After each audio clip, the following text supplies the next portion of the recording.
தாய்க்கெல்லாம் தாயானவள், அரக்க வம்சத்தை வதம் செய்தவள், அக்னியின் மறு உருவமே மகாகாளி அம்மன். மகாகாளியின் மகா மந்திரம். இந்த மந்திரத்தை வெள்ளிக்கிழமையன்று ராகு காலத்தில் 108 முறை ஜபித்து வந்தால் நற்பலன் கிட்டும் என்பதே உண்மை.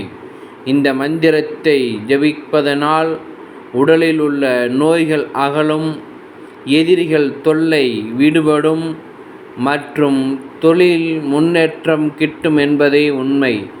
இப்பொழுது மாபெரும் சக்தி உள்ள மகா மந்திரத்தை காண்போம். ஓம் ஸ்ரீ மகாகாளியே நமக. இந்த மந்திரத்தை மறந்தும் இருந்து விடாதீர்கள் ஆன்மீக சொந்தங்களே. இந்த மந்திரத்தை நற்பலனாக ஜெபித்து வந்தால் நல்லதே கிட்டும் என்பதே உண்மை உத்தமம். ஓம் காளி, ஓம் காளி, ஓம் மகாகாளி.